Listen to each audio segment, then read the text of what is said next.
Só na cruz, Deus, vamos nos gloriar. Nela temos paz.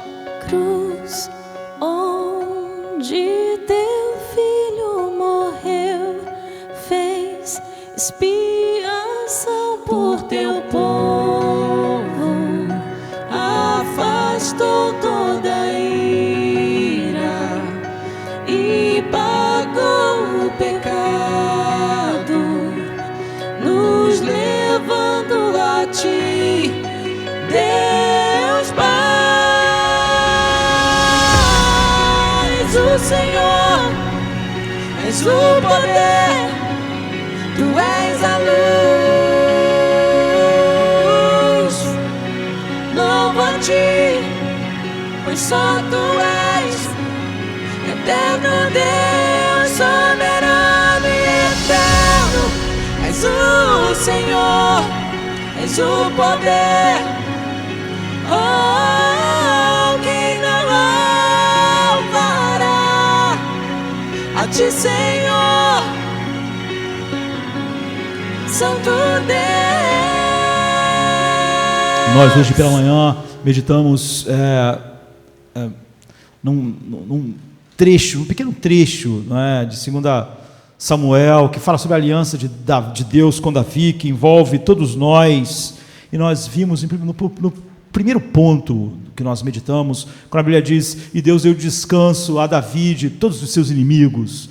Nós vimos como o mundo de Davi era quebrado. E nós vimos a olhar isso como, na verdade, os cristãos, na maior parte do tempo, falam sobre isso, sobre esse mundo quebrado, sobre a depravação total do homem, mas eles têm expectativas que não condizem com a verdade bíblica. Então eles estão sempre chocados, e eles vão para os seus casamentos, eles vão para os seus relacionamentos, eles vão para a sua vida profissional, e eles não agem como se isso fossem coisas quebradas, e que você precisa ter uma sabedoria que não é desse mundo para lidar com essas coisas, de tal maneira que Deus seja glorificado, como o coração de Davi foi mostrado para nós hoje. Hoje eu queria só olhar um aspecto disso. Tudo em nosso mundo está quebrado. O mundo das relações, o mundo das amizades, o mundo do casamento, o mundo da vida social, o mundo educacional, o mundo do trabalho. Todo mundo à nossa volta está quebrado, queridos. E nós, se não tivermos uma visão correta disso, nós não conseguiremos enxergar como viver de uma maneira no mundo quebrado, de forma que Deus seja glorificado e a gente realmente viva para a glória de Deus. E eu quero olhar só um pedacinho desse mundo quebrado. Como eu disse, todos os aspectos da vida humana, do mundo do homem está quebrado. Mas aqui em Efésios, capítulo 4, versículo 29, diz assim: não saia da vossa boca nenhuma palavra torpe, mas só a que for boa para promover a edificação, para que a tua palavra sempre dê graça a todos os que ouvem. Não é maravilhoso isso?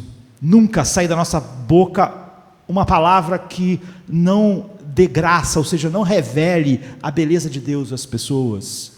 Mas isso é algo, é uma das coisas mais quebradas no nosso mundo, assim, que são perceptíveis para nós. O mundo das palavras é um mundo quebrado, queridos. E se você não percebeu o quão quebrado é o mundo das palavras, você nunca vai poder fazer o que o apóstolo Paulo está dizendo aqui, porque você precisa mortificar muitas coisas e não só palavras, para você expressar o que ele está dizendo.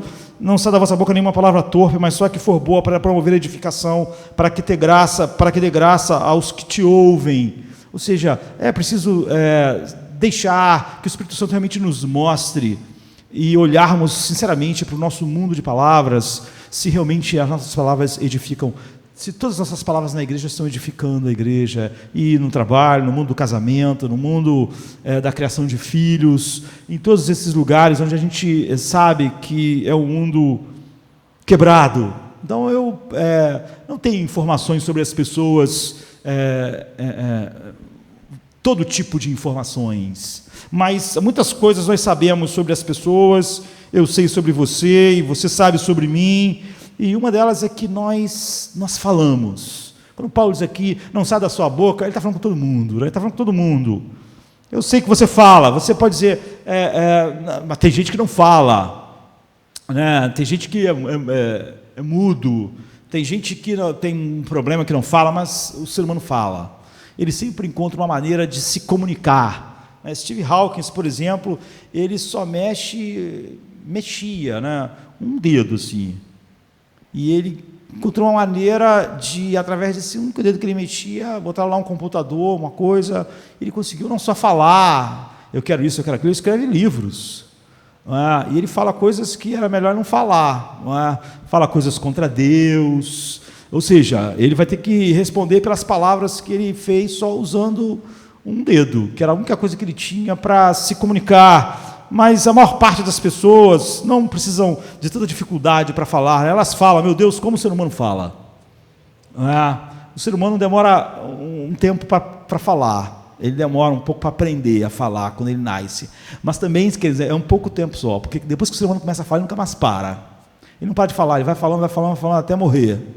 E isso mostra quão quebrado o ser humano está, o nosso mundo de palavras. E a tua vida está cheia de conversa. Você conversou com um monte de gente essa semana. Você falou em todas as suas relações, no casamento, com filhos, no trabalho, na escola, nas amizades. Sim, você falou na internet. Você também fala, apesar de não ser igual o Hawkins, você fala também com o teclado, né? Hoje em dia todo mundo faz isso. Todo mundo fala com seus celulares, com seus computadores e tablets. E nossa vida está cheia disso, cada momento está, eu diria, infectado, até excessivamente. A Bíblia diz que sejam poucas as vossas palavras, mas vamos combinar, isso é uma das coisas que pouco é realidade sobre os homens. Então, os teus relacionamentos eles estão sendo atingidos constantemente de palavras, a tua comunhão com os irmãos da igreja estão sendo atingidos por palavras. Então, pense nisso. Quão significativo para o ser humano ele falar palavras que enchem o mundo. E nós temos que começar pensando que as primeiras palavras que foram ditas antes de tudo ser criado, as primeiras palavras ditas não foram ditas por nenhuma criatura de Deus. As primeiras palavras ditas foram ditas por Deus. Então, muito antes de nós existirmos, e anjos, e céu, e universo, as palavras estavam sendo ditas, mas a primeira palavra que foi dita no contexto da criação, foram ditas por Deus. E, obviamente, uma das coisas que nos faz semelhantes a Deus é que nós falamos, é que nossa vida está cheia de palavras. Você vê, Jesus é o verbo eterno, ele é a palavra eterna do Pai. Nunca houve um tempo em que o Pai não tivesse a palavra. Você nunca vai entender a importância da palavra se você não começar aqui. Ou seja, na verdade, se você não começar aqui, você não vai entender a importância de nada. Não é? Todas as coisas precisam começar assim, mas quando a gente pensa nisso, em palavras, você tem que entender que as palavras pertencem a Deus. Como isso veio de Deus para nós como um dos dons que manifestam mais profundamente a imagem dele em nós. Todas as palavras pertencem a Deus. Você vê que a Bíblia diz assim, que Deus tomará conta de todas as palavras que as pessoas disseram. Pertence a Ele. Ele não admite o mau uso do grande dom da fala. O grande dom da palavra. Jesus diz que toda palavra ociosa, ou seja, toda palavra que você acha que falou assim de bobeira, ele diz, Deus vai pedir conta. Não há nenhuma palavra que o ser humano tenha dito que ele não vai ter que dar conta a Deus por ter dito o que disse. Por quê? Porque as palavras são de Deus, mas nós vemos elas só como coisas utilitárias. Nós não enxergamos o tamanho do dom, como Deus enxerga ela. O livro de Provérbios, ele trata da nossa conversa tantas vezes, não é? Porque nós temos tentados a pensar que nossas palavras não são tão importantes. Como eu disse, nenhum de nós pode matar inimigos que nós não enxergamos. Há um filme antigo chamado Predador, e o grande coisa do filme é que esse predador, que é de outro planeta, né, ele é invisível. Então os caras são fortes, são poderosos, são armados, mas eles não têm como lutar, eles não enxergam. É uma luta. O Filho de Deus, ele foi chamado primeiro para, através da palavra, enxergar claramente as coisas com as quais ele luta. Então, por exemplo, Provérbios assim, Provérbios 28, 19, o irmão ofendido é mais difícil de conquistar do que uma cidade forte. É incrível isso, porque conquistar uma cidade forte nos parece muito difícil. Ele diz, mas depois que você ofende alguém com as suas palavras, é muito difícil. Não é? E as contendas são como o ferrolho de um palácio, ou seja, aqueles grandes portões, aquelas grandes coisas que protegiam o palácio. É assim que são as contendas. Do fruto da boca de cada um se fartará o seu ventre, do renovo dos seus lábios ficará satisfeito. É nesse contexto, e toda uma heresia da nossa geração surgiu, toda uma doutrina falsa sobre confissão positiva foi tirada desse versículo, desse último versículo, que diz: a morte e a vida estão no poder da língua, e aquele que a ama comerá do seu fruto. Começaram a dizer que há um poder quando você faz declarações. Você vê que o provérbio está falando nada disso, está falando sobre o uso da língua, que cria contendas, que cria divisões, o que pode edificar. Ele fala que há esse poder de vida e de morte na fala, nas nossas palavras. Ele não está falando sobre misticismo, isso vai acontecer na minha vida, eu vou declarar isso e isso vai acontecer. Ele está falando sobre como, se você não perceber o poder que a fala tem de causar esses males e também de fazer aquilo que Paulo disse, de causar vida. Não sai da vossa boca nenhuma palavra torpe, só aquela que é própria para edificação, só aquela que dê graça a todo mundo que ouve, ou seja, todo mundo que ouve foi abençoado pelo que você falou, na igreja, em todo lugar. Então as palavras trazem morte e vida nesse sentido. Então o que a Bíblia está dizendo é o seguinte: você nunca falou uma palavra neutra na sua vida. Hoje você falou um monte de coisas, você nunca falou, hoje nenhuma palavra tua foi neutra. Ou ela trouxe graça àquelas pessoas que ouviram, ou ela trouxe algo oposto. Ou ela refletiu algo da beleza de Deus, ou ela refletiu algo da feiura de Satanás. Mas suas palavras não são neutras. Não existe essa coisa de palavra ociosa e qualquer coisa que você tenha dito. As suas palavras estão se movendo em direção à vida ou estão se movendo em direção à morte. É isso que Provérbios está dizendo, é isso que Paulo está dizendo. Ou elas estão trazendo encorajamento, paz, comunhão na igreja, por exemplo, ou elas estão trazendo desconfiança, estão trazendo malícia, estão trazendo maledicência, estão fazendo pessoas serem desprezadas. A tua palavra está fazendo isso, ela está fazendo, se você admitir ou não. Se você não admitir, é pior, porque você não, como eu disse, você não pode lutar e mortificar inimigos que você não enxerga, que você não vê, que você não nomeia, que você não percebe. Então, que Deus nos ajude a saber verdadeiramente em nossos corações que todas as nossas palavras importam e que realmente não é um jogo de palavras de Jesus, já que você não pode imaginar que Jesus faça isso, quando ele diz que nós vamos dar conta de todas as palavras que saem da nossa boca. E quando Paulo fala: não sai da vossa boca nenhuma palavra torpe, mas só a que for boa para promover edificação, para que dê graça aos que ouvem. Então a outra coisa é que, como eu disse, esse mundo é um mundo quebrado, todas as relações são quebradas, todo o tipo de vida, a vida da mente é uma vida quebrada, a vida dos sentimentos é quebrado. Isso é que é a depravação total. Não há nada no ser humano em que ele possa, como eu disse hoje de manhã, colocar o pé e se erguer e sair da posição que ele está. E o mundo da fala, o mundo das palavras, que é o que mais nos caracteriza. Como eu disse, uma criança começa a falar e ela nunca mais para de falar até morrer, não é?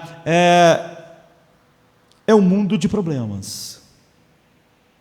Para o mundo, para o nosso mundo, o mundo da fala é um mundo de problemas.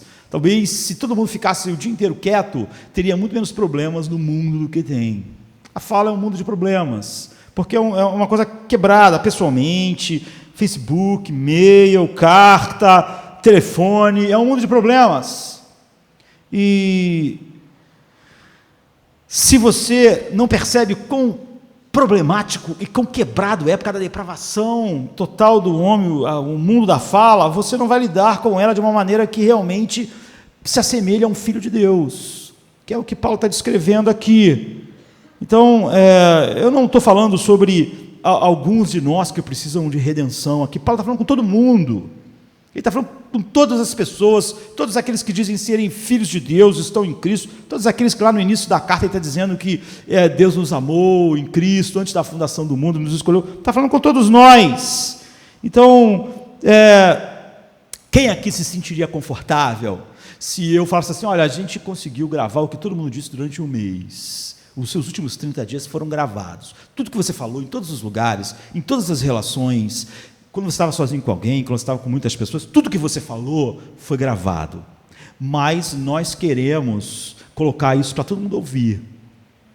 Quem vai ser o voluntário de dizer, olha, pode colocar aí as minhas palavras nos últimos 30 dias, em todos os lugares, tudo que eu falei, pode colocar aí.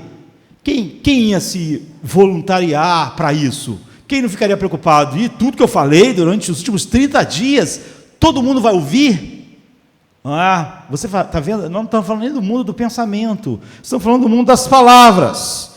Então, qual é o problema? Qual é a dificuldade? Porque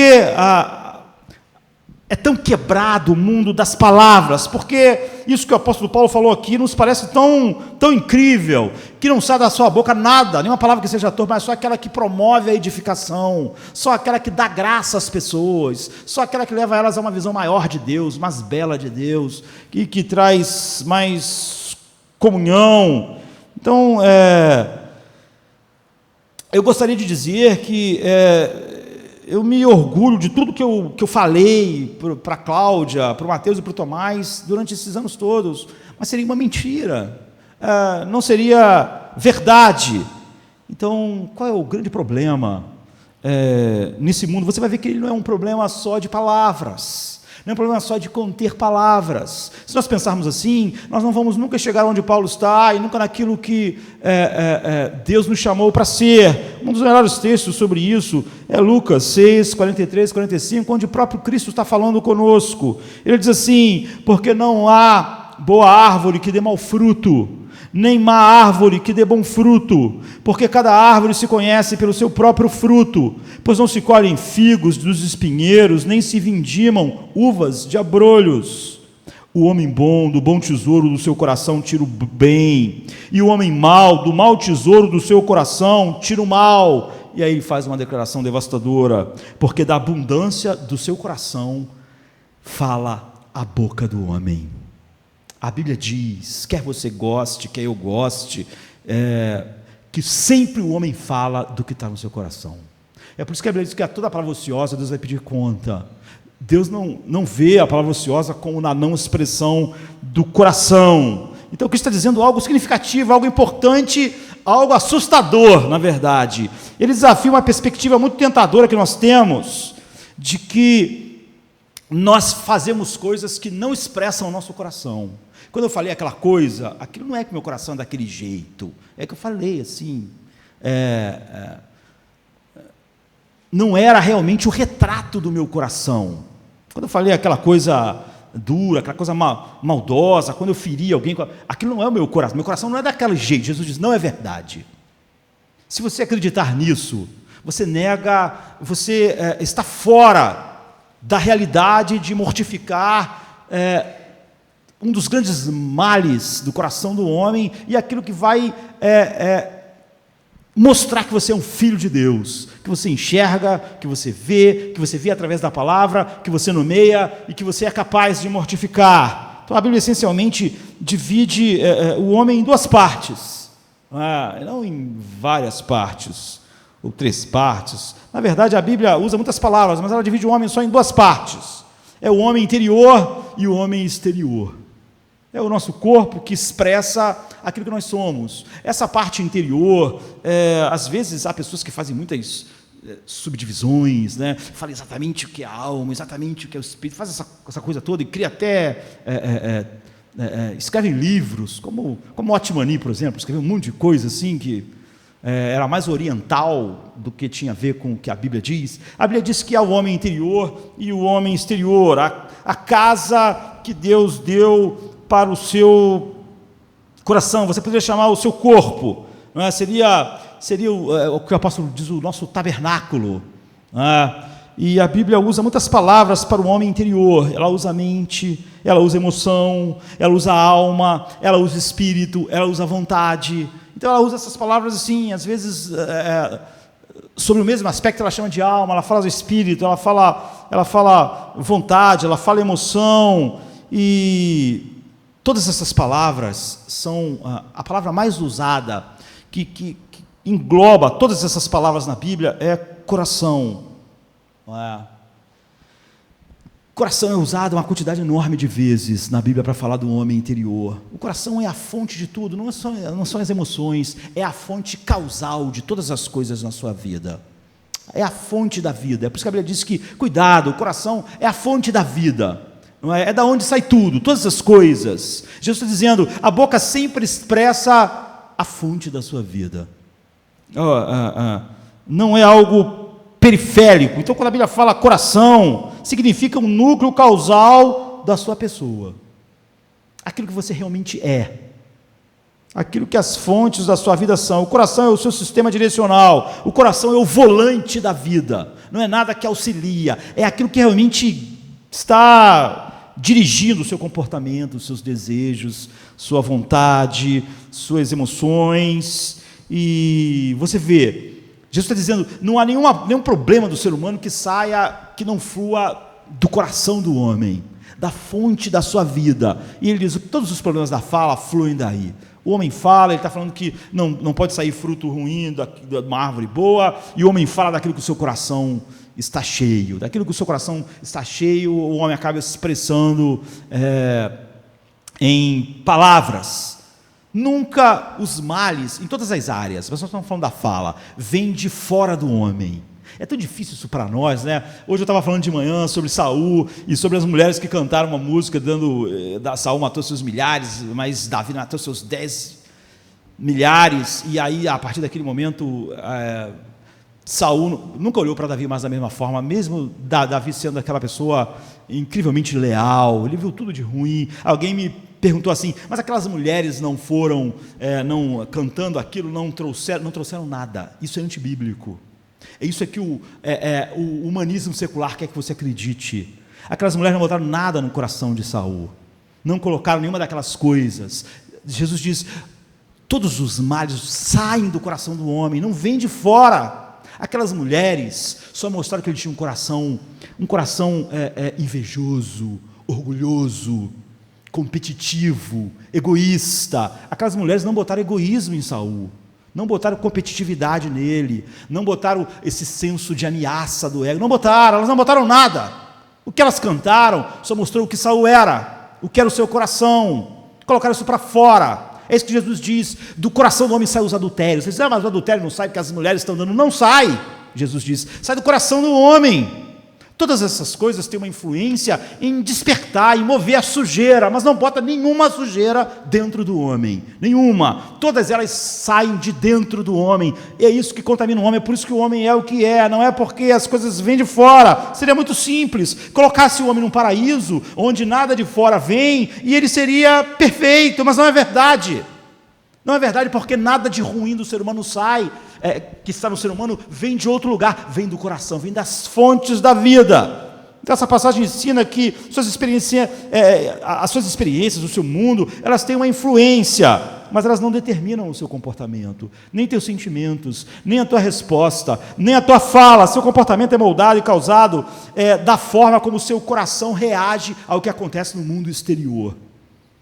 Se seu coração estiver cada vez mais controlado por aquilo que o coração de um filho de Deus está controlado, a sua reação vai ser diferente no mesmo mundo, no mesmo lugar. Os relacionamentos que estão fora de você não criam as coisas que estão no seu coração. E se você não perceber isso, você está completamente mergulhado num auto-engano profundo. Jesus usa um exemplo maravilhoso nessa passagem de Lucas. Ele diz, porque da abundância do seu coração fala a boca. Então, pense nisso. por um instante, nós não queremos acreditar nisso. Nós não queremos que aquelas coisas que nós falamos, que não eram coisas que promoveram a edificação e embelezaram as pessoas e glorificaram a Deus, nós não queremos acreditar que aquilo saiu do nosso coração. Nós queremos acreditar que aquilo saiu porque as pessoas fizeram alguma coisa, porque elas falaram alguma coisa, porque elas agiram de determinada coisa, porque alguém fez alguma coisa e foi por isso que eu fiz. Nós queremos acreditar nisso. Essa é a essência do engano do pecado. É dizer, vem de fora, foi o que veio de fora. Jesus está dizendo, não. Então, eu estou convencido de que você e eu, naturalmente, não queremos acreditar nisso. Esse é o problema de nós termos uma doutrina da queda e da depravação do homem só na nossa mente, só como uma ideia teológica, mas divorciarmos da vida real. Então, muitas pessoas vão dizer coisas e depois vão dizer, eu não quis dizer isso. Quis. Se você disse, você quis. Jesus diz, e isso não saiu de um lugar periférico que você, saiu do seu coração. A boca, ela expressa isso. Então, seria mais bíblico, seria só bíblico se eu dissesse, me perdoe, eu quis dizer isso, mas eu quero que você me perdoe, do que você dizer, eu não queria dizer dessa forma, houve um mal entendido no que eu disse, porque se não tivesse no seu coração, Jesus diz, não sairia da sua boca, não é? Ele diz, não há nada que sai da sua boca. Você pensa assim, o bêbado, né? O bêbado fala muita bobagem, não é assim? Bêbado fala coisas, bêbado fala coisa indecente, porque a bebida não fez o bêbado ser indecente, a bebida não fez o bêbado ser imoral, a imoralidade estava no seu coração. A bebida, ela é um supressor em vez de ser um estimulante. Ou seja, há barreiras que fazia ele esconder coisas que estavam no seu coração. E a bebida, como é um supressor dessas barreiras, deixou sair do seu coração isso. O cara foi indecente, o cara falou assim com uma mulher, mas é porque ele está bêbado. Não é porque ele está bêbado. Ele reagiu mal, quando bebe ele fica brigão. Ele não fica brigão quando bebe. Aquilo é o coração dele. A bebida não coloca nada no coração do homem. A bebida não coloca imoralidade, não coloca raiva, não coloca violência. Essas coisas estão no coração do homem. E a bebida não cria perversão sexual. E aquilo é o que aquele coração é quando está sóbrio. Não é? E o lábio o álcool só soltou o lábio, só tirou, como ela é um supressor dos sistemas que criam você pensar na consequência, você fazer algumas coisas assim, ela acabou tirou a inibição que estava suprimindo essa realidade. Então aqui está o que nós precisamos entender, todos os seus problemas de palavras são problemas cardíacos.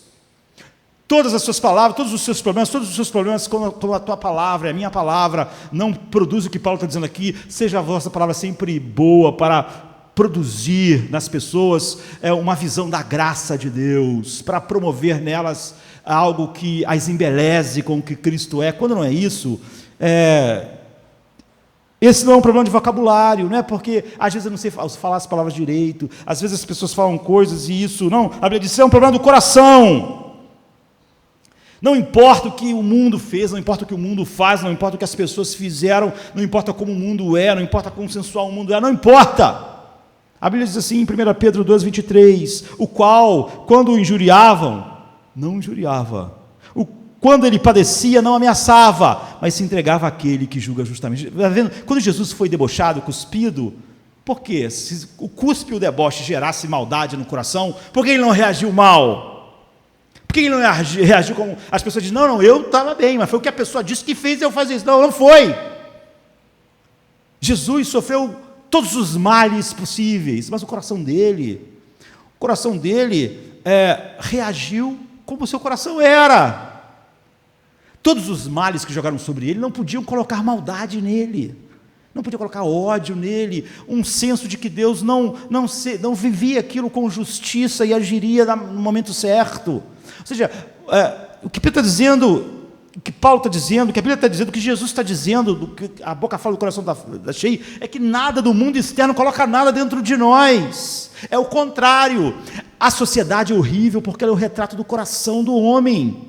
Não é ela que põe coisas no coração do homem, é o coração do homem que é retratado visivelmente, como se Deus tivesse criado um mundo que é uma impressora 3D, não é, do coração dos homens. Então esse mundo horrível é o coração de todo mundo, quando é impresso para que visivelmente nós possamos ver. É o contrário, esse mundo não está colocando coisas no coração do homem, o coração do homem produz o que esse mundo é. Então Pedro diz, olha, quando ele injuriava, ele não injuriava, quando ele era debochado, quando ele padecia, ele não ameaçava.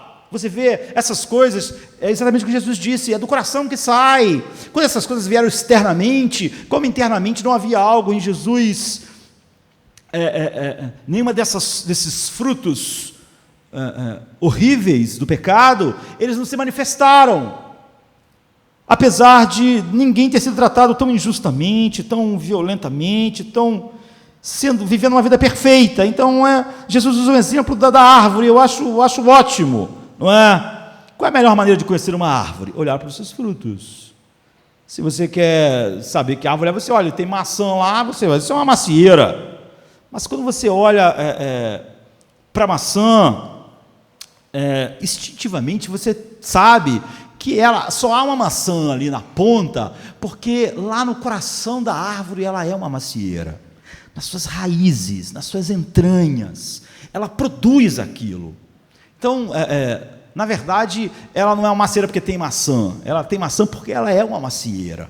Você pode arrancar as maçãs que vai nascer de novo, vai nascer de novo, vai nascer de novo. Aquilo é a natureza dela. Então, se não houvesse maçãs nas raízes daquela árvore, se não houvesse maçãs nas entranhas daquela árvore, não haveria maçãs nos seus galhos.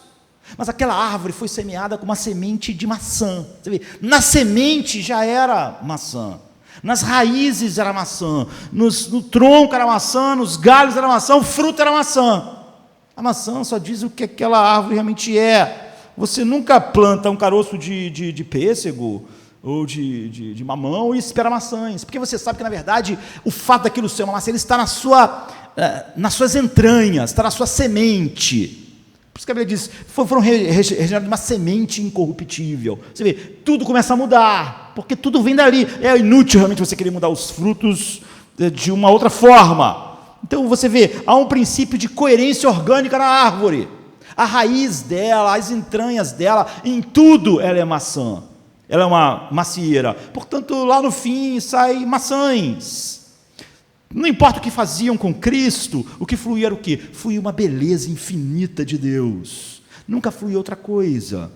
Então ele foi ameaçado, ele foi cuspido, ele foi tratado violentamente. Então há essa consistência orgânica. E Jesus diz, essa é a consistência real em todos os homens, em todos nós. Então há uma confissão essencial, né? Nós, naturalmente, não queremos acreditar nisso, queridos. Todos nós, podemos estar ouvindo o que estou falando esta noite, isso, mas nós queremos sempre acreditar que eu agi assim por causa que o meu marido agiu daquela forma, e porque a minha esposa agiu daquela minha forma, e porque o irmão fez aquilo, é que eu fiz aquilo outro, e porque o meu patrão fez aquilo, é que eu agi assim, e que eu senti isso porque o meu irmão fez aquilo. É assim que nós gostamos de acreditar. Essencialmente, isso é ser exatamente o oposto do ser dirigido pela palavra de Deus. Eu não quero acreditar que quando trata-se da minha fala, por exemplo, já que a gente está falando do mundo da fala, o meu maior problema não está fora de mim. Na verdade, o problema não está fora de mim, mas dentro. Eu quero pensar que são meus filhos que tiram a minha paciência e me levam a falar coisas que depois eu não gostaria de ter dito. Ou então é a minha esposa, ou então é meus vizinhos, ou é meu chefe, ou foi o meu irmão na igreja, ou foi o pastor. Eu quero pensar que o meu maior problema de fala não está dentro de mim, que o problema, na verdade, não está dentro de mim, mas que está fora de mim. Mas isso é uma heresia, isso é chamar Jesus de mentiroso, é chamar toda a Bíblia de mentirosa, é desacreditar toda a verdade do Evangelho. Quando um pilar da verdade de Deus sobre o homem cai, tudo cai junto. Você não tem mais consistência em nenhuma verdade quando isso é aquilo que você realmente quer acreditar. Então, os grandes problemas da vida fora de você, deixam você fora totalmente daquilo que o Evangelho é. Se os teus problemas estão fora de você, você não precisa de um Salvador, não um Salvador que Deus mandou ao mundo. Você não precisa da regeneração, você não precisa ser regenerado com uma semente incorruptível. Se os seus problemas são externos, se é o seu mundo, se é a sua esposa, se são seus filhos, você não precisa, você só precisa se livrar do seu mundo, mas não de quem você é. Você não precisa morrer, você não precisa ressuscitar. Então, É um erro fatal acreditar que alguma coisa do nosso mundo de palavras e as palavras caídas, que não promovem aquilo que Paulo está dizendo, fluiu de algum outro lugar, que não sejam as fontes da vida, que não seja o coração. Mas nós gostamos de sempre aliviar nossa consciência com uma heresia. É por isso que as heresias florescem, não é? Por que as pessoas abraçam um falso ensino sobre tudo na vida? Porque aquilo vai, de alguma maneira, ajudá-las a se ver de uma maneira melhor. E a verdade de Deus é muito clara, muito direta, e não deixa as pessoas racionalizarem assim. Então, a gente quer dizer que nossos problemas de fala, e aquilo que a gente falou no último mês, que não produziu a beleza de Deus, não levou para as pessoas edificação, isso não era um problema nosso, mas um problema deles.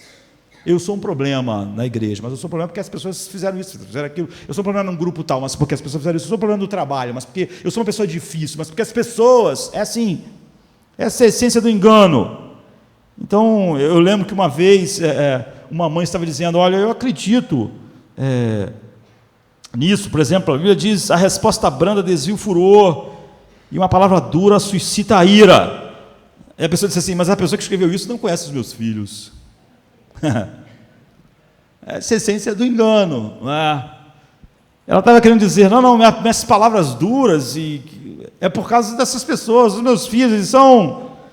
Então, se você só pode encontrar o que Paulo está dizendo se você partir desse princípio básico. Eu sou o grande problema de fala da minha vida. Tudo que eu falo expressa um grande problema no meu coração, não expressa um problema nenhum nas pessoas. Aquilo que as mulheres cantaram não colocou nada, não fez nenhum mal ao coração de Saul. Você vê, quando Davi ouviu que ele matou seus 10 milhares, ele não começou a pensar, eu que devia ser o rei, Saul não está com nada. Ele não começou a pensar nisso. Ele continuou pensando, Saul é o grande rei, quem sou eu, né? Eu quero servir ao rei, mas Saul não. Você vê, o mesmo cântico, ela produziu coisas diferentes, porque na verdade o cântico não produziu nada. O coração daqueles homens era o coração daqueles homens, essas coisas estavam lá.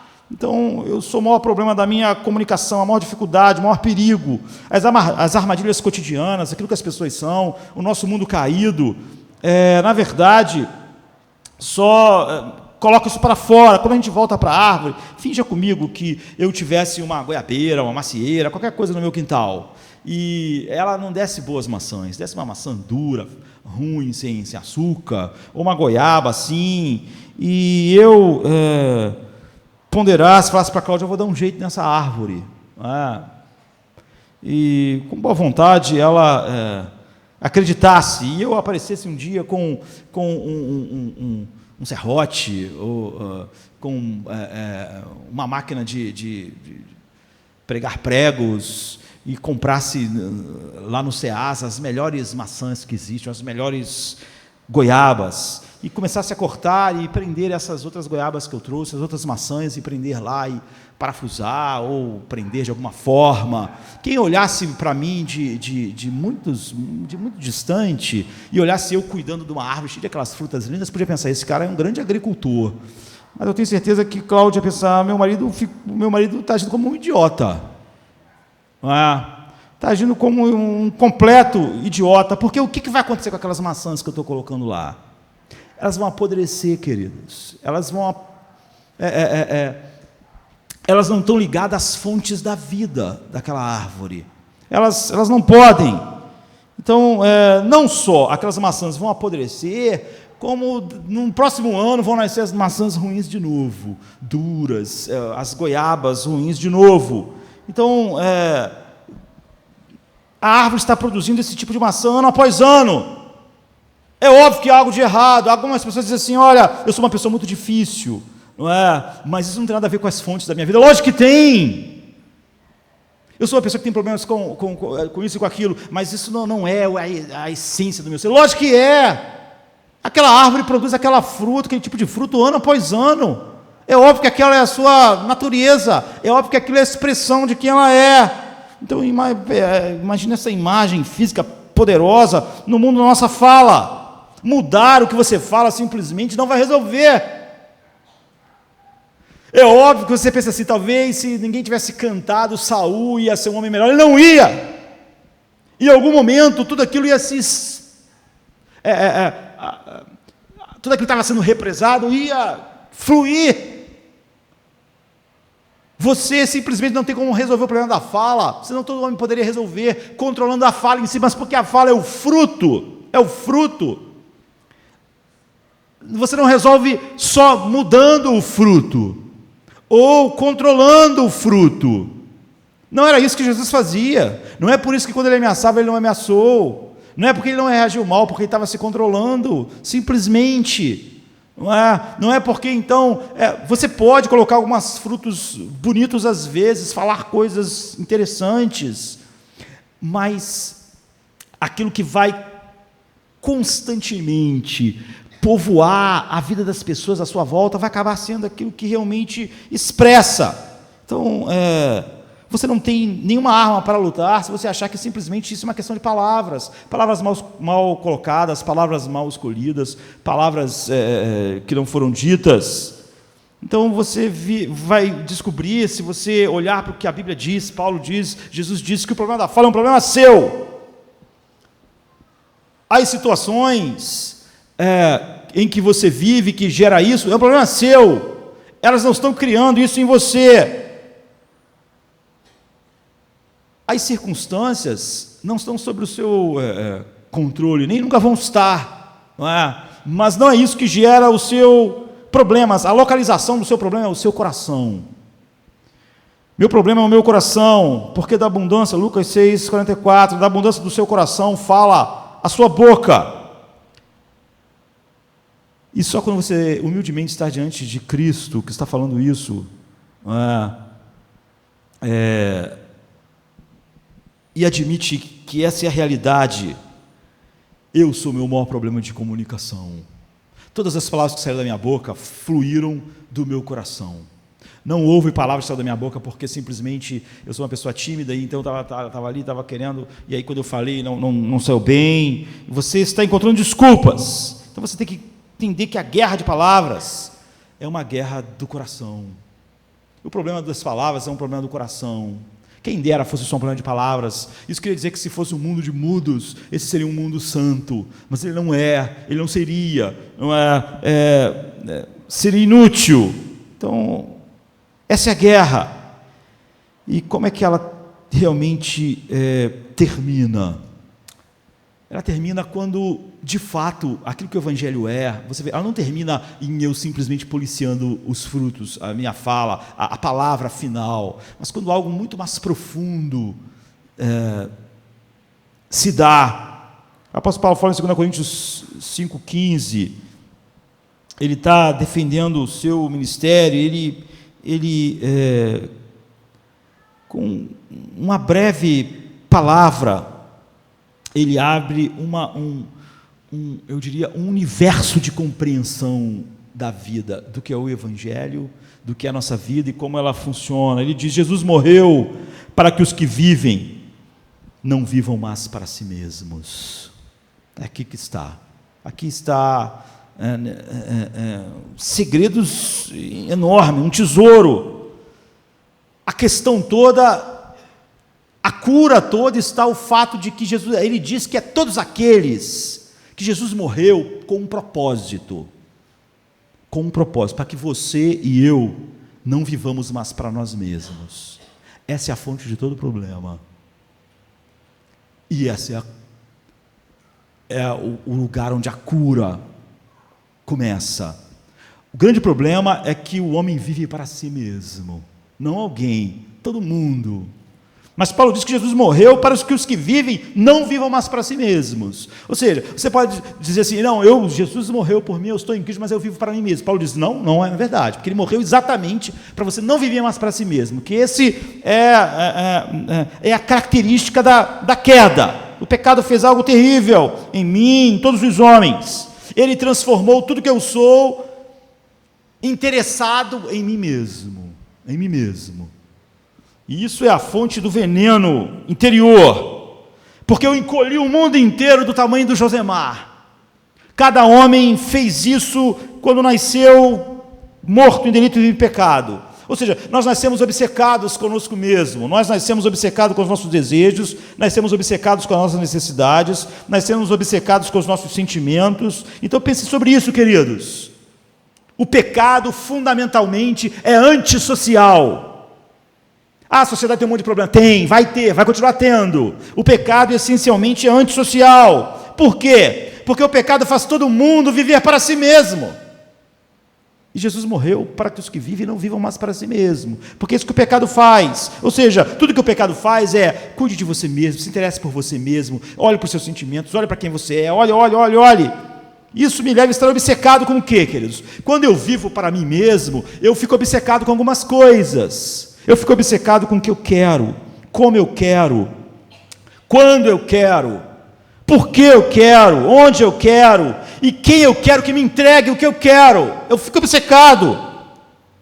É óbvio que eu sou sempre insatisfeito com o meu casamento, com o trabalho, com a igreja, com o pastor, com os irmãos, com tudo. Porque o pecado fez a minha vida ser eu quero. Fez isso com todos os homens. Você percebe o ponto? O pecado transforma todos nós em um tonel de demandas ambulantes, todos nós, todos os homens, um tonel de demandas. Eu preciso que os meus sentimentos sejam satisfeitos, eu preciso que a minha vontade seja satisfeita, eu preciso. E eu vejo todo mundo e todas as pessoas como pessoas relacionadas a essas minhas necessidades. O pecado fez eu viver para mim mesmo, e Paulo diz, ele morreu para que os que vivem não vivam mais para si mesmos, mas essa é a essência. Eu sou um barril de expectativas por causa disso. Cada pessoa que eu conheço, cada irmão da igreja, cada lugar, eu tenho expectativas. Se alguém chama assim, vamos participar disso aqui, eu já vou cheio de expectativas. E no minuto que as minhas expectativas não forem atendidas, eu começo a me sentir mal. Eu não gosto. E é óbvio que eu vou acabar expressando isso com a minha boca. Então, eu queria que a minha casa fosse de um jeito, eu queria que o meu trabalho fosse de um jeito, eu queria que a igreja fosse de um jeito, eu queria que o louvor fosse de um jeito, eu queria que o sermão fosse de um jeito, eu queria que o horário fosse o horário que eu gosto, eu quero. Na sexta-feira eu fui ao cinema, houve um atraso lá. Eu não sei se o pessoal que estava na sessão anterior sujou demais a sala, porque tem isso, né? O pessoal, às vezes, está na fila do cinema, tem gente com uma pizza na mão, não consigo entender. O cara vai estar dentro do cinema, ver um filme com uma pizza, gordura, né? As pessoas fazem uma sujeira danada. Não sei o que aconteceu, mas tinha uma sujeira danada. Né? E eles demoraram, então atrasou 15, 20 minutos o início da sessão que eu estava esperando. Então é óbvio que eu já sabia, vai demorar, atrasar, proporcionalmente no final, porque eu não tenho como cortar o filme. Gente, vamos fazer um resumo aqui, porque sabe o que atrasou lá, essas meia hora, você vai ter que, para acabar no horário, vai ter que acabar. Não! Eu já sabia, vai passar. O que atrasar aqui, aí entrou e demorou 10 minutos para passar aqueles troços que passa, meia hora de atraso, vai acabar. Então, o que aconteceu? O filme, porque cinema é tarde, né? Tem cinema que as sessões mais cheias acabam 11h30 da noite. Isso sexta-feira, isso quarta-feira. É óbvio que ela ia acabar meia-noite. Mas eu fiquei prestando atenção lá, acabou o filme, meia-noite, quase. Te liguei reclamando, queridos. Estava tão feliz, todo mundo comentando sobre o filme, estava todo mundo pelo corredor. Te liguei reclamando. Não é? Porque o coração deles estava satisfeito. Quando a gente está numa coisa e a gente vê o horário, é uma coisa muito assim, é óbvio que o nosso coração não estava se deleitando. Você pode dizer, não é isso, é que eu sou uma pessoa muito certinha. Mentira! Essas pessoas estavam no cinema naquele dia, mas elas não estavam. Quem você já viu falar assim, eu dei férias porque 30 dias muito certinho, eu fico louco para voltar. Não, mentira! O cara pensa assim, eu queria que demorasse mais, passa rápido, né? Eu queria que as férias demorassem, mas passa muito rápido. Porque o coração dele estava se deleitando, a boca dele acaba expressando isso. Então, a pessoa é um tonel de exigências. Eu gostaria que o mundo inteiro fosse como eu quero. Eu queria que o culto, eu queria que o trabalho, eu queria que minha esposa, eu queria que meu marido, eu queria que todo mundo, eu sou um tonel de expectativas. Então, por que eu sou irritada com o trânsito? Porque eu pago imposto, e todo mundo paga, mas eu queria que todos os brasileiros, todos os cariocas, pagassem imposto, mas saíssem da minha frente na hora de eu passar. Eu acho razoável, que todo mundo pague, mas que eu tenha preferência, que eu passe à frente, porque essencialmente o pecado fez eu viver para mim mesmo. Essa é a questão da minha ansiedade, do meu medo, da minha irritação e das minhas coisas. É um problema muito cardíaco, você entende? É um problema muito profundo. De tal maneira que Paulo disse, Jesus morreu para que você não vivesse mais para você mesmo. Todas as suas demandas têm a ver com você viver para você mesmo. Não é? Jesus diz, a minha comida e bebida é fazer a vontade daquele que me enviou. Como a vontade dele incluía os ser esbofeteados, você vê, ele reagiu a essas coisas de uma maneira totalmente diferente. Então, por que estou irritado com os meus filhos quando eles me atrapalham? Dificilmente o pai está irritado, botou os filhos para deitar 10 horas da noite, descobre 11 horas que eles ainda estão não só acordados, mas estão fazendo uma guerra de travesseiros.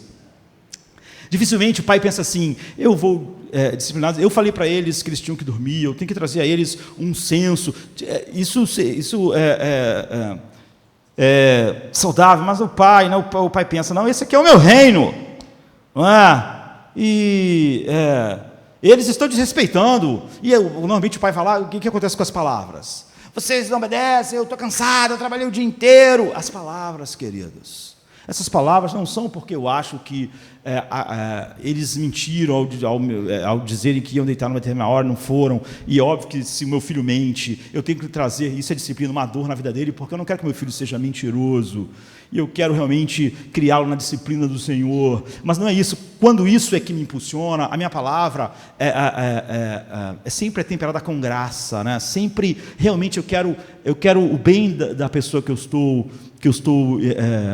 dos meus filhos, não é porque o meu reino pessoal foi atingido, eu queria determinada coisa, aquilo não está acontecendo. Então, todos nós, naturalmente, estamos com uma agenda cheia de demandas centradas em nós mesmos.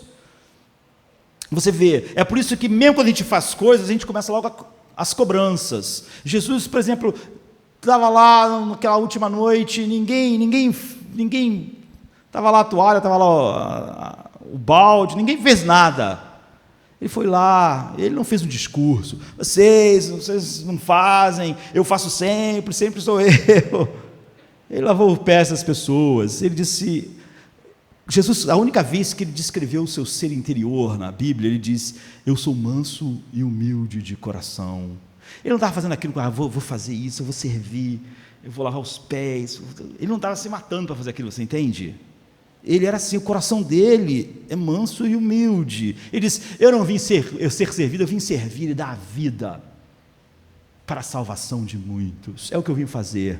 Então, quando ele não foi servido, ele não ficou, mas também eu dou a vida, mas ninguém serve adequadamente. Ele diz, eu não vim ser servido. Quando eu não sou servido, eu não fico logo, porque ele veio fazer algo, ele veio. Então, eu quero. Eu tendo a viver num mundo claustrofóbico, o meu mundo é do tamanho de mim mesmo, mas eu não fui criado, projetado para viver dessa maneira, eu fui criado para viver num mundo enorme, grande, o mundo da glória de Deus, que não tem nada a ver comigo. É por isso que Paulo diz, ele morreu para que os que vivem não vivam mais para si mesmo, porque é assim que todo mundo vive. Só a morte de Cristo para libertar um homem de viver para si mesmo. Só esse poder imenso, só o poder que ressuscitou Cristo dos mortos pode criar homens assim. Então, a minha vida foi estruturada a ser dirigida, não pelo meu desejo, mas pelo desejo de outro. A minha nova vida, mas a vida de todos os homens, e é por isso que tudo dá errado, porque você foi criado para ser estruturado pelo desejo de outro, pela vontade de outro, mas como todo mundo vive para si mesmo, é um inferno. Então Jesus, ele vivia, a minha comida é fazer a vontade de outro, a minha bebida também. Você vê, a vida dele no mundo está estruturada para fazer a vontade de outra pessoa e não a dele. Ele está dizendo, eu não vivo para mim mesmo, eu vivo para o meu Pai. Então você vê, ele é um homem que pode viver em qualquer situação, porque ele vive no desejo de outro, mas eu quero viver no meu pequeno reino, no meu pequeno mundo, eu também quero cooptar as pessoas ao meu redor, ao meu serviço, então, e é óbvio, você não está sozinho, então, eu acho que todo mundo ao meu redor, de alguma maneira, tem que fazer coisas que se direcionam a mim, eu sou esse tonel de demandas, de expectativas. Então é por isso que quando eu vou disciplinar meu filho, em vez de eu ir lá com palavras que realmente precisam ser ditas, sérias, porque eu vejo a seriedade da relação deles com a verdade, com Deus, com aquilo que Deus diz. Eu digo, eu trabalho igual um condenado para sustentar vocês, mas vocês não me respeitam, vocês não me dão descanso, eu estou cansado, eu estou estressado. Você vê, essa pessoa está defendendo o seu reino, as suas palavras, apesar de os filhos terem feito algo lá errado, essas palavras não são palavras que promovem a edificação, nem trazem graça ao que ouve. não é? São palavras que simplesmente eu defendendo o meu reino. Seria uma ira graciosa, seria uma disciplina graciosa, seriam palavras graciosas, apesar de ser disciplina, de serem sérias. Então, há dois reinos, queridos, há o reino do ego e o reino de Deus. Você está num ou no outro. Paulo diz, ele morreu para que você saísse do reino do ego. Ele morreu para que aqueles que vivem não vivam mais para si mesmos. Porque todos nós nascemos no reino do ego e nascemos vivendo no reino do ego. E nossas palavras é por causa disso. Então, é muito útil, porque, por exemplo, quando você olha para Paulo falando sobre Gálatas, por exemplo, 5, ele diz, porque vós, irmãos, 13 a 15, fostes chamados à liberdade. Não useis então da liberdade para dar ocasião à carne, mas servi-vos uns aos outros pelo amor, porque toda a lei se cumpre numa só palavra, nesta, amarás o teu próximo como a ti mesmo. Se vós, porém, vos mordeis e vos devorais uns aos outros, vede que não vos consumais também uns aos outros. Cuidado para, em outra versão, não se destruírem mutuamente. Por isso digo, vivam pelo Espírito e de modo nenhum satisfarão os desejos da carne. Então a passagem termina com essa advertência. Ele está falando sobre comunicação. Se vocês não vivem assim, vocês se devoram. Se vocês não vivem no reino do Filho, do amor de Deus, se vocês não foram tirados de viverem para vocês mesmos, tudo que vocês vão analisar, em cada ambiente que vocês vão estar, eu estou gostando? Está do jeito que eu quero? Essas coisas estão funcionando da minha forma? As pessoas vão fazer do meu jeito? Os horários vão obedecer os meus desejos? As músicas cantadas vão estar de acordo com o que eu quero? Eu vou participar disso? Isso vai funcionar dessa forma? Então, não. Eu vejo todas as pessoas como as pessoas que devem satisfazer as minhas demandas. É óbvio que isso é que gera em meu coração o que flui das minhas palavras. Dificilmente as pessoas estão satisfeitas e falam coisas por causa da glória de Deus, queridos. Sabe, dificilmente as pessoas falam, não, eu estou falando é só por causa da... Sabe, é uma preocupação que eu tenho com a glória de Deus. Não é com o seu reino. É porque, de alguma maneira, eu senti que as coisas não se encaixaram nas demandas que eu tinha. E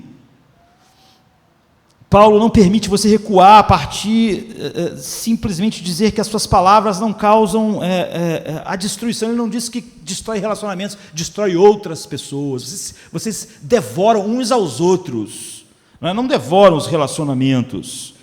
Ou seja, o que você faz ou leva as pessoas a ter uma visão maior da graça, daquilo que Deus é, ou esmaga esperança, danifica identidade, e esse é um legado das palavras. Então Paulo diz, não sai da vossa boca nenhuma palavra torpe, mas só o que for boa para promover edificação, para que dê graça.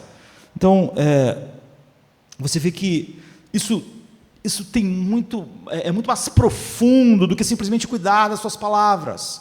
Isso flui do reino onde eu estou vivendo. Flui da cruz, flui daquilo que Jesus fez na cruz. Ele morreu para que eu não vivesse mais para mim. Então as minhas demandas, elas não são mais eu quero, e vejo cada pessoa como a pessoa que deve satisfazer aquilo que eu esperei. Eu me torno um tonel de expectativas. As pessoas, elas têm expectativas. Como eu disse hoje, as pessoas têm um monte de problemas no casamento, elas têm um monte de problemas em todos os lugares, elas às vezes... Quantas vezes eu conversei com pessoas e simplesmente é porque elas tinham expectativas que eram incompatíveis com o mundo caído. Eram expectativas que, além de serem incompatíveis com o mundo caído, elas estavam sendo compatíveis com o mundo que não é o mundo de um filho de Deus. Eu não vivo mais para mim mesmo. Nenhuma dessas coisas é para mim mesmo. Eu tenho um interesse muito maior. E esse alto foco, quando ele começa a ser tirado por aquilo que é a essência do Evangelho, pela razão pela qual Jesus morreu, tudo muda. Então Paulo diz, pois o amor de Cristo nos constrange, porque estamos convencidos de que um morreu por todos, logo todos morreram, e ele morreu por todos, para que aqueles que vivem já não vivam mais para si mesmos, mas para aquele que por eles morreu e ressuscitou. O que ele está dizendo é o seguinte, você vê, eu não estou vivendo mais para mim mesmo, você não está vivendo mais para você mesmo, você também não está vivendo, e nem você, todos nós estamos vivendo para Cristo, porque Ele morreu para que os que vivem não vivam para si mesmo, mas vivam para aquele. Então cada um de nós agora não tem milhões de demandas, nós todos estamos pensando nas demandas de Cristo, nas demandas de Deus. Agora, você vê, isso vai mudar o mundo de palavras. É disso que Paulo está dizendo que flui. É só depois das grandes doutrinas do Evangelho, é que ele está falando a respeito de que suas palavras sejam sempre palavras que edifiquem as pessoas, em vez de causar todos os problemas que as palavras causam. Então, quando eu vivo para mim, ao contrário do que ele está dizendo, que ele morreu para que nós não vivamos mais para nós mesmos, eu desumanizo as pessoas. Eu sempre estou olhando para as pessoas do ponto de vista, elas estão me agradando. O pastor está fazendo as coisas que eu quero. Aquele irmão está fazendo a coisa que eu quero. Quanto mais alguém faz o que eu quero, eu mais gosto da pessoa. Isso não é gostar, queridos. Isso não é amar. Isso é desumanizar as pessoas. As pessoas são ferramentas. Se essa pessoa faz o que eu quero, eu gosto dela. E se ela não faz, eu não gosto. Você não gosta das pessoas. Você não gosta de ninguém. Você desumanizou as pessoas. Se todo mundo fizer o que você quer, você gosta. E quando quem quer, você é simpático com aquela pessoa, não é assim? E eu não sou simpático com aquela, porque ela não faz o que eu quero. Ela não está indo em direção às minhas demandas. Essas pessoas já não existem mais para mim, elas existem para outra coisa.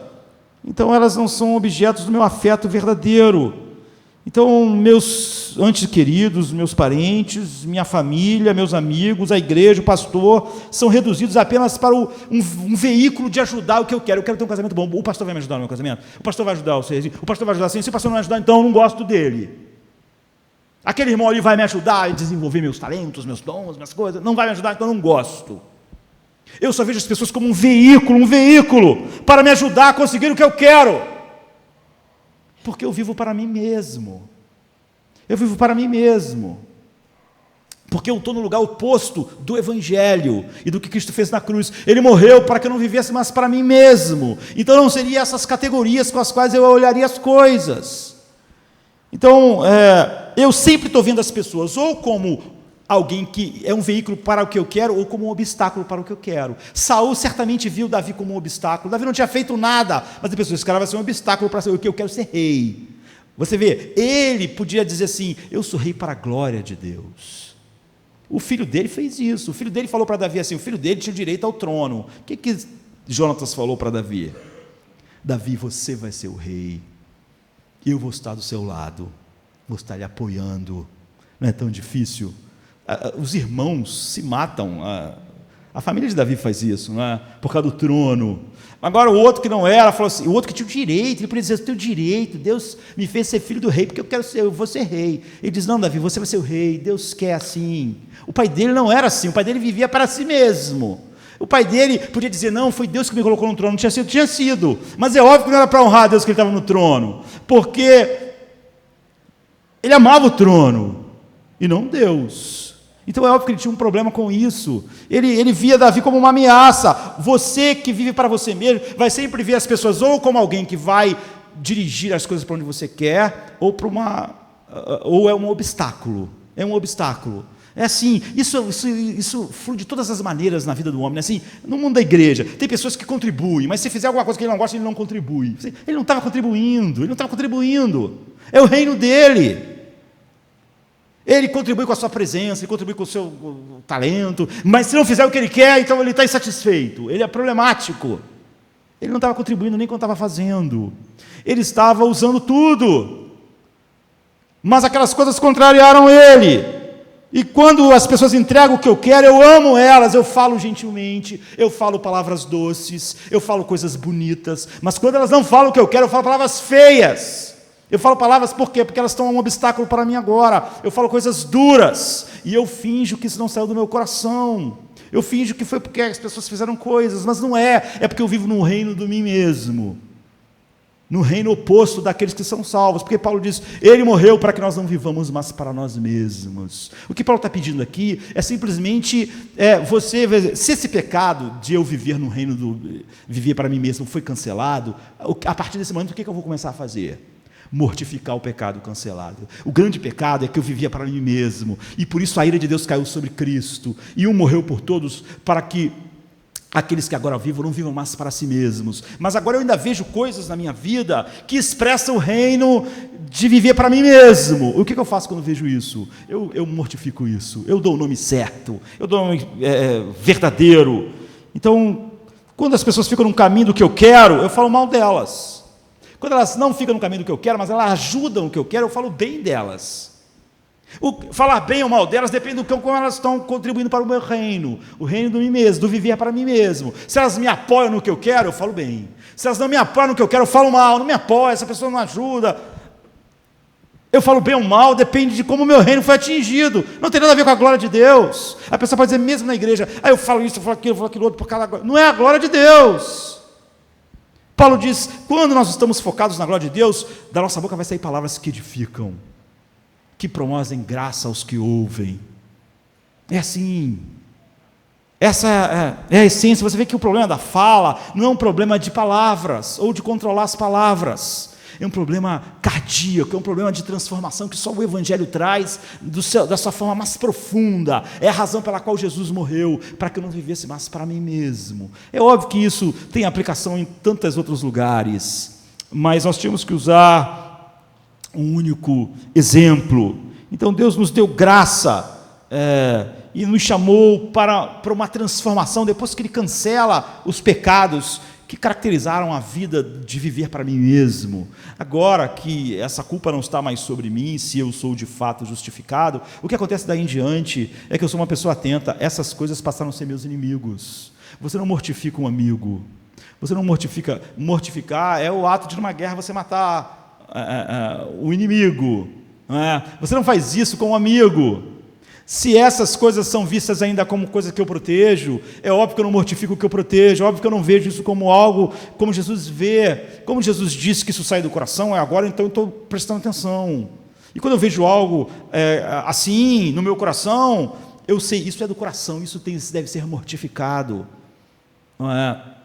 É isso que é aquilo que nós estudamos na escola dominical, a esquizofrenia santa. Há um eu em mim que consegue perceber agora todas essas coisas. Porque eu fui regenerado de uma nova semente incorruptível. Agora eu vejo essas coisas como inimigo. Eu pego essa verdade e não levo para o Monte Sinai. O Monte Sinai, quando você leva para lá, para a lei, para as maldições da lei, você quer acabar com os resultados, porque você tem medo das consequências. Um filho de Deus, há um puritano famoso, Stephen Chernock, ele fala sobre isso, alguém que realmente está na onde Paulo falou ali.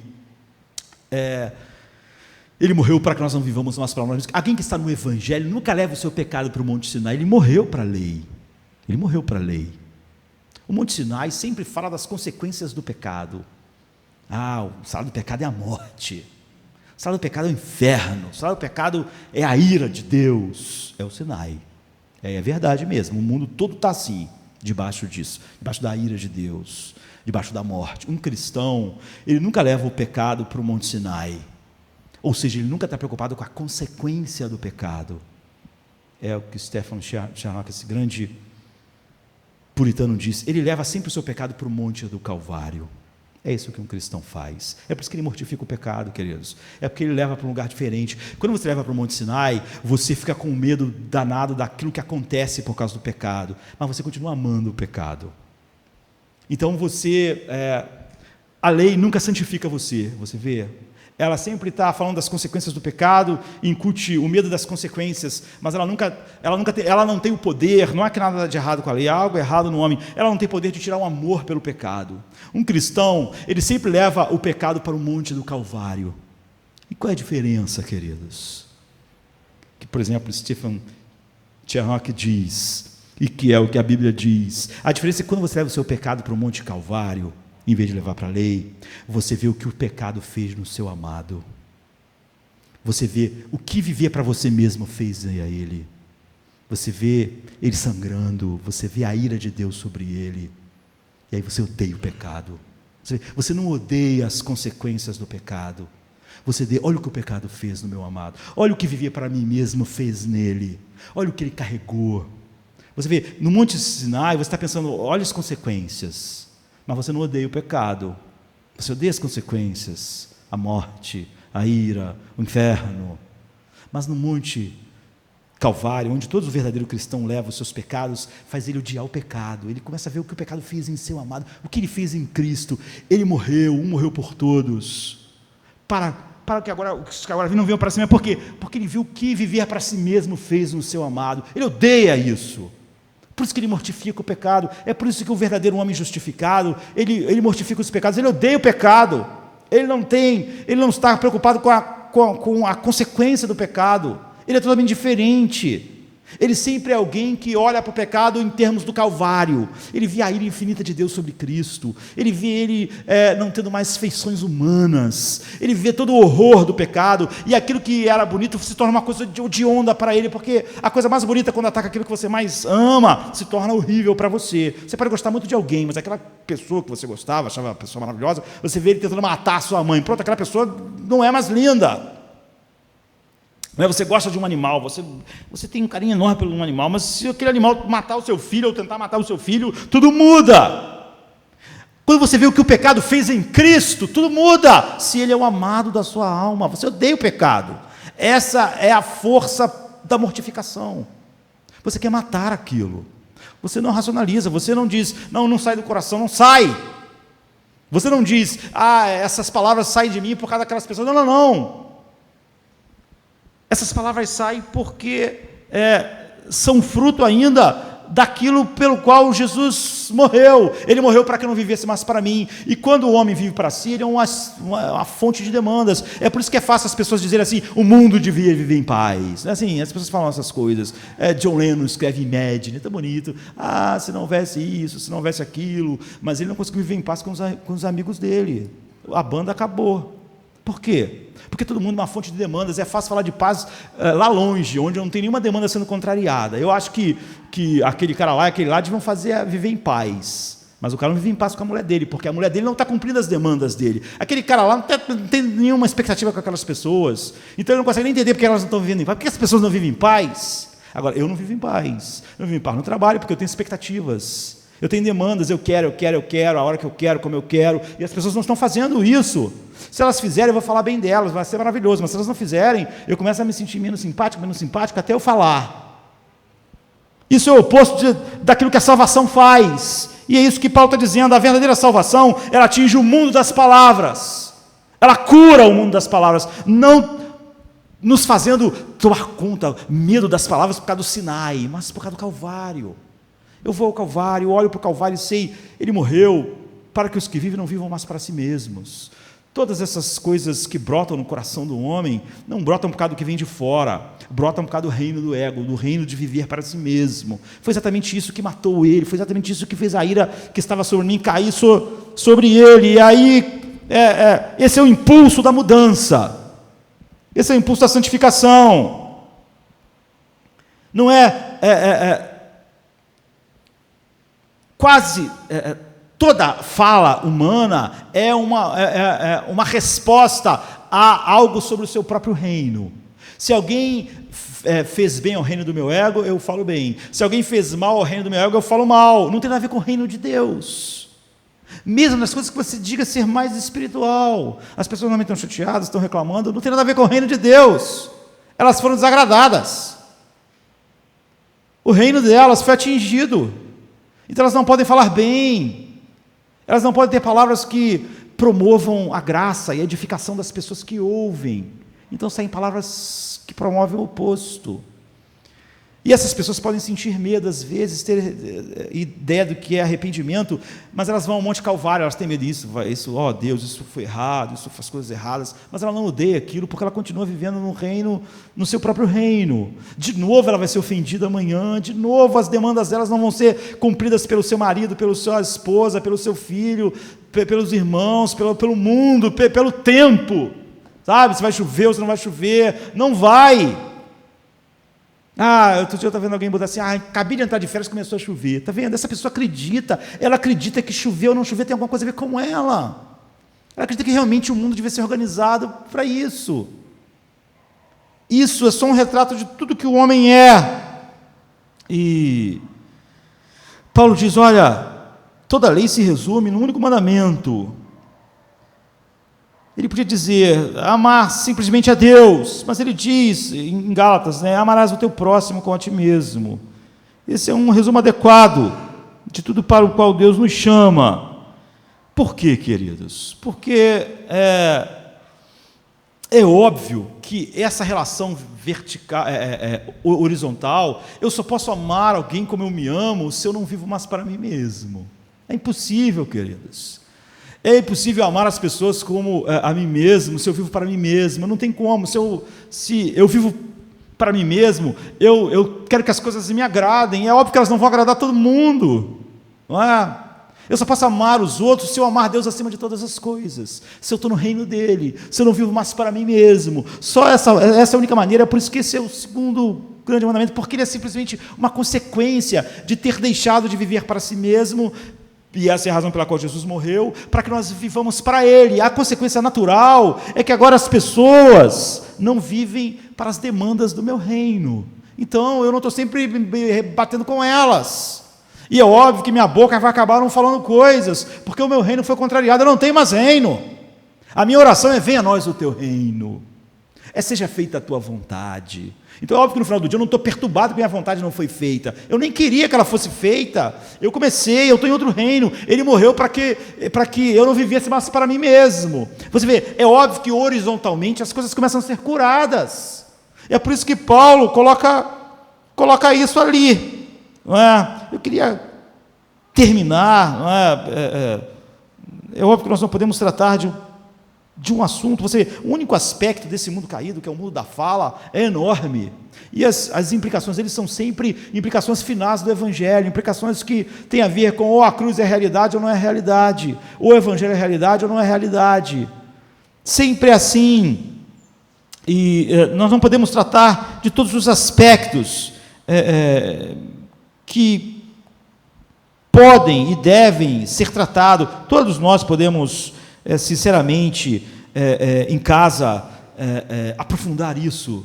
A palavra de Deus está aqui para ser um espelho para os nossos corações. Hoje eu estava dizendo de manhã, o coração de Davi, né, um homem que estava lá no seu palácio, na sua riqueza, é o que o texto diz, e aí Deus deu a ele finalmente descanso de todos os seus inimigos. O que Davi era para ter pensado? Agora eu vou descansar, isso aqui é vida, agora eu estou no palácio, Deus me deu descanso dos inimigos, mas ele não viu o reino como o reino dele. A Bíblia diz que Davi disse: não está certo, não está certo, não está certo viver nesse palácio, descanso dos inimigos, e o reino de Deus, como as coisas de Deus estão, todas essas coisas deviam estar magnificando Deus.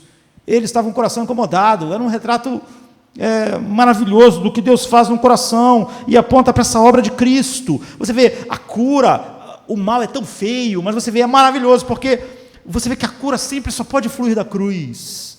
Você vê, o mundo das palavras não é curado com eu policiando minhas palavras. Agora eu vou ter mais cuidado, eu vou falar, eu vou ficar mais quieto, eu vou pensar, mas eu não vou dizer, eu vou ter mais controle, eu vou tentar falar coisas melhores, eu vou tentar falar coisas mais positivas. Isso não resolve nada, porque isso não trata das raízes. Você vê que Paulo trata disso assim: ele morreu para que nós não vivamos mais para nós mesmos. Aí que está a cura. Você vê, não viver mais para si mesmo. O mundo das demandas vai acabar, o mundo das nossas expectativas vai acabar. Nós não vamos achar que nossa esposa é nosso salvador, nossa esposa é nossa salvadora, as pessoas são os salvadores, quem vai dar a satisfação, todas cumprindo os papéis que eu dei para todo mundo, encaixando-se naquele grande quebra-cabeça, cada um da igreja encaixando, cada um no meu trabalho encaixando, e aí eu estou vivendo assim nesse grande reino do eu mesmo, onde tudo se encaixou. Nada vai se encaixar, isso não importa, não é o meu reino.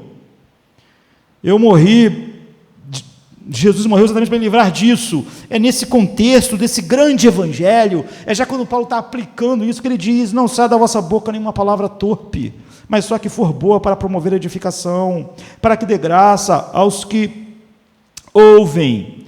E nós não temos nenhuma razão para estarmos desencorajados, já que isso flui da cruz. Eu quero encerrar então com palavras de Pedro em 2 Pedro 1, 3 e 4, que Pedro diz assim: seu divino poder nos deu todas as coisas de que necessitamos para a vida e para a piedade, por meio do pleno conhecimento daquele que nos chamou para a sua própria glória e virtude.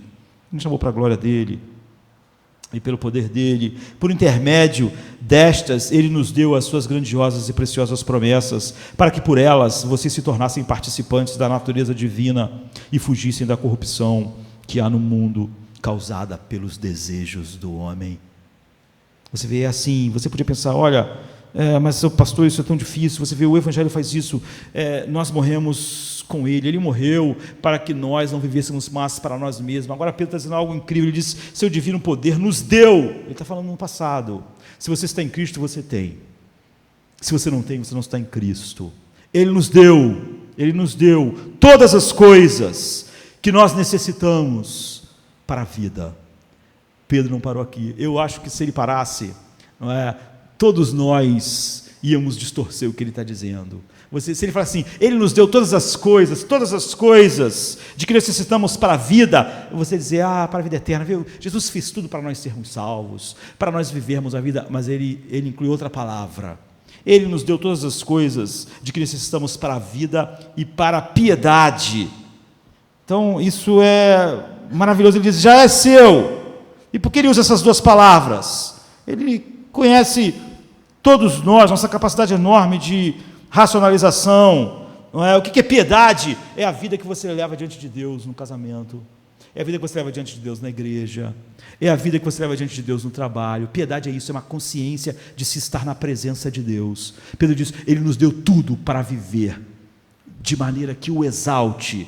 Não é? Ele deu todas as coisas, ele não vai dar, ele deu em Cristo. Faz parte toda aquela sorte de bênçãos espirituais para a vida e para a piedade, para uma vida nesse mundo, agora, não a vida na eternidade, a vida agora, que realmente cumpra aquilo que Paulo está dizendo, para que as vossas palavras não saiam uma palavra torpe da vossa boca, mas que elas saiam para a edificação das pessoas, que promovam um conhecimento maior de Deus, a visão nas pessoas de que o reino que nós vivemos não é o nosso reino, não é o nosso reino ser atacado, ou ver as pessoas como um problema para o nosso reino, e se alguém coopera para o meu reino, eu falo coisas boas, e se alguém não faz coisas para o meu reino, eu falo palavras duras. Nós não vivemos mais no nosso reino pequeno, claustrofóbico, em que todo mundo tem o seu próprio reino. É óbvio que todo mundo está infeliz, todo mundo está com suas expectativas não cumpridas, e todo mundo está falando algumas coisas que geram o oposto, e é por isso que o mundo das palavras é um mundo de problemas. É porque ele é um mundo oposto daquilo que a cruz veio fazer e que faz em nossas vidas. E é nesse contexto que Pedro e Paulo estão falando. Então, não saia da vossa boca nenhuma palavra torpe, mas só a que for boa para promover edificação, para que dê graça aos que ouvem. Então, Deus nos dá o perdão na cruz, mas nos dá todas as coisas, todo o poder infinito para vivermos a vida piedosamente diante dele, promovendo essas coisas, porque ele trata disso nos recessos profundos da nossa alma, no nosso coração. Não é? Ele faz isso através da cruz. Nós pegamos cada pecado agora e não levamos para o Monte Sinai. Nós não estamos preocupados com as consequências. A Bíblia nunca fala, não faça essas coisas, porque você vê, a tua vida vai ficando cada vez mais problemática. Não, mas para que você dê graças, para que você dê uma visão de Deus, porque essa é a razão, é o reino de Deus, é a glória de Deus que está em jogo. É isso que nós estamos promovendo. Não é? Se fosse só para viver bem, é só você controlar suas palavras, mas isso não vai... Não faz Deus ser glorificado, nem Ele ser o deleite da sua alma, nem você ser fruto do que Jesus fez na cruz.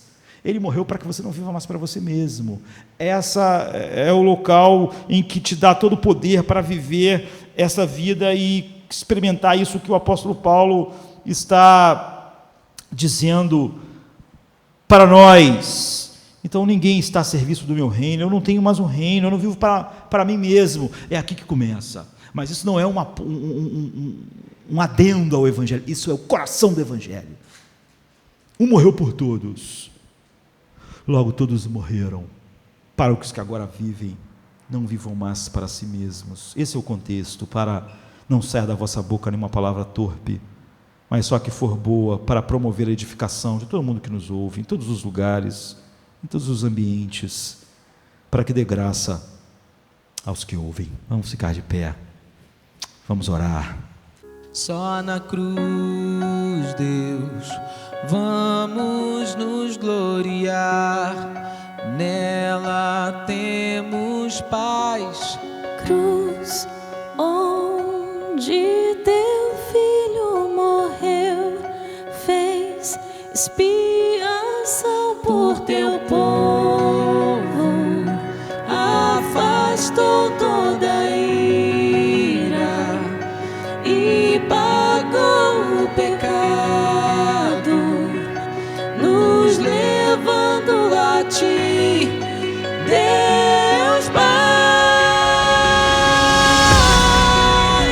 Senhor, és o poder, Tu és a luz. Louvo a Ti, pois só Tu és eterno Deus, soberano e eterno. És o Senhor, és o poder. Oh, quem não louvará a Ti, Senhor, Santo Deus.